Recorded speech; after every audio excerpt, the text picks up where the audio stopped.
If you're looking for some good Star Trek to fill the void left by today's less than stellar examples, then ReExamined Reads, the Star Trek edition, is for you. We'll review works written in the 1960s all the way up until about 2012. We'll see which ones pass the tests of good writing, plot, characters, and canon, and measure up to the old standard of Trek. We're looking for those books you pick up when you're bored with rewatching all the old school series and you just need that Star Trek fix. We'll cover works written for Star Trek the original series, The Next Generation, Deep Space Nine, Voyager, and even Enterprise. We'll evaluate works on a 1 through 5 star rating system, 1 being the worst, 5 being the best. We won't be including Discovery or the J.J. Abrams rewrites. You can find more information on the reasons for excluding these shows, as well as a better look at the rating system on the videos ReExamined Reads Getting Started and ReExamined Reads Rating Star Trek Novels, both located on this channel. Before we begin, don't forget to like and subscribe. Feedback is always welcome below, or find us on Facebook and Twitter at ReExamined Reads. On this edition of ReExamined Reads, we take a look at Immortal Coil, a Next Generation novel by Jeffrey Lang. It was published in 2002 by Pocket Books, a division of Simon & Schuster. It is available on Amazon. See the link below. Normally, I like to suggest what episodes you should watch to enhance the experience of a novel. Immortal Coil is far too complex and makes far too many references for me to list them all. Just the basics would include the original series episodes What a Little Girl's Made Of, I, Mud, Return to Tomorrow, Requiem for the Methuselah, and The Ultimate Computer. It would have to be followed up by the Next Generation episodes Datalore, The Schizoid Man, Measure of a Man, The Offspring, Brothers, and Inheritance. So let's take a look at the story without giving too much away.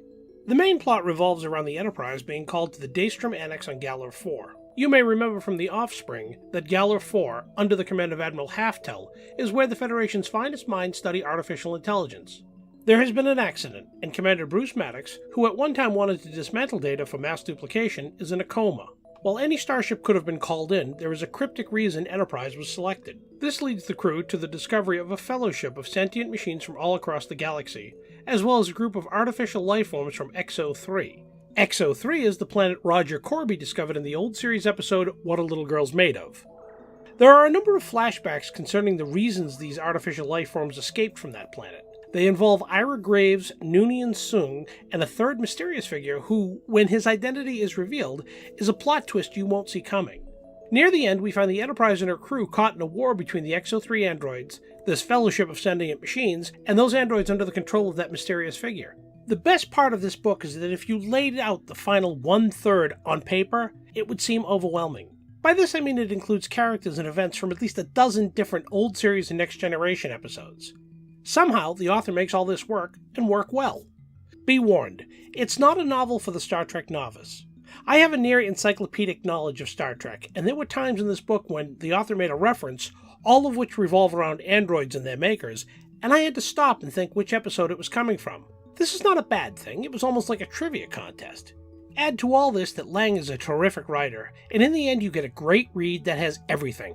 Action-adventure, character development, and just enough romance to add to the mix and not overwhelm it.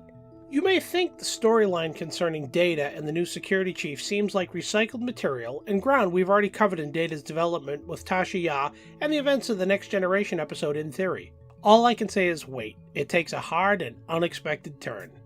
ReExamined Reads gives Immortal Coil a 5-star rating. It's a recommended read, but only for true Star Trek fans who look for detail in all their novels. Both the plot and subplots are compelling, and the flashbacks with Soong and Graves add much to Data's overall history.